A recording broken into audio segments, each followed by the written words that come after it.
worst types of photographers? Is it the new photographers? Old photographers? What is it? For me, I was at a training course the other day because I'm a great believer in you will always have more to learn. Stuff updates, there's new features, there's new techniques, there's AI, there's whatever. Our industry is evolving, we need to keep up. The people that I think are the worst photographers are the people that won't learn. And part of me gets it. If you've been doing something for how many years and suddenly someone comes in and says, no, you need to be doing it this way, I understand getting your shackles up and not wanting to do what you're being told. What I don't understand is when an industry is quite obviously moving in a direction and you see that people are booking people and only really booking people for that kind of content, not evolving and learning. Niches are a thing, and if you have the right niche, you can charge thousands upon thousands to specifically do your niche. But will that sustain you?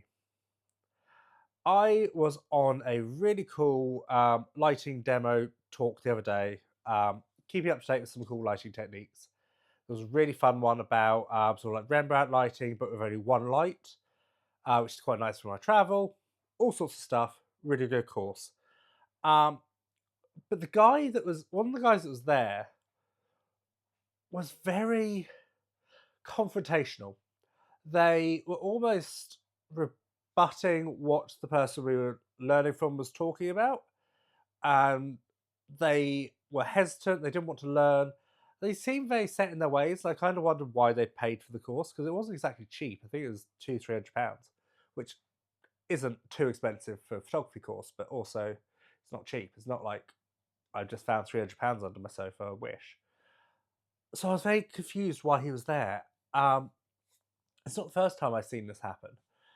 Um, I'm not a member of a photography club anymore. I found it personally a bit of a toxic environment that I didn't really enjoy. Lots of people just talking about gear. And don't get me wrong, I like gear. I can talk about gear and I can shop about gear till the cows come home.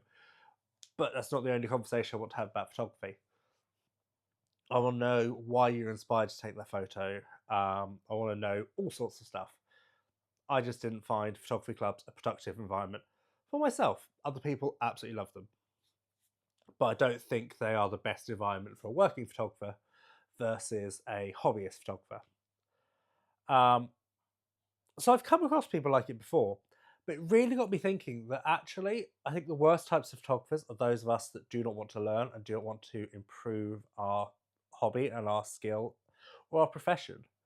I mean, if you're a hobbyist and you only like taking black and white photos of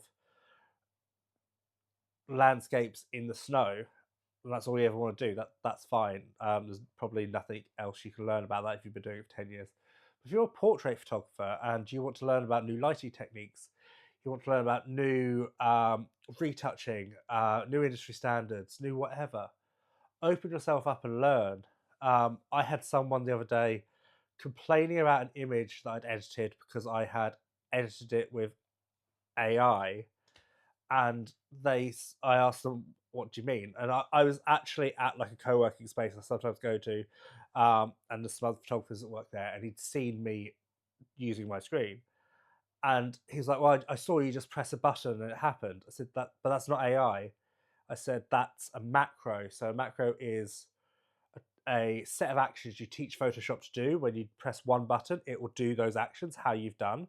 So for me, I have a frequency separation action. So it will do a frequency separation. It will create two layers, a high pass layer and a low pass layer with Gaussian blur, all sorts of stuff. If you want me to discuss that in a separate video, I'll happily do that. But because of that, it slightly retouches the skin. And then I go on there and I can choose the areas by painting in white or black where I want the layer to be revealed and where I want stuff hidden. But because he'd never seen it, he was just, you used AI. It's like, no, I didn't. I used a technique that I use. But why would it matter if I did use AI? I am probably in the wrong camp because I'm a creative who doesn't mind AI. And we're going off on a tangent here. But my basic thing is if I'm not creating a whole image of AI, I don't see it as an issue. I am using it to make my life easier and I'm using it as a tool, and I understand that AI is going to be here to stay. So I have to evolve and fluctuate to be able to continue in my career path. If I don't do that, then my career will end. I need to at least adapt and know how to use stuff. It's the same as back in the film days where photography was over because people were using computers and people using Photoshop. Photography is not over, Photoshop is still a thing, we also have our jobs. We just need to learn to adapt. Biggest takeaway from this video is, please keep your photography journey growing. Find really fun talks and courses you can go on, find educational content, and grow. We've got the Photography Expo, I can't remember what it's called, happening in March of this year in the UK. There'll be some amazing talks from brilliant photographers there. Go listen to them. They are free, I think. I don't think any of them specifically charge once you're actually in the expo. Have a look on their website because I don't want to be quoted for that. But go and enjoy and learn and progress in your craft. That's the way to do things. Please don't be that old person who just wants to sit and never learn. It's boring. Very, very boring.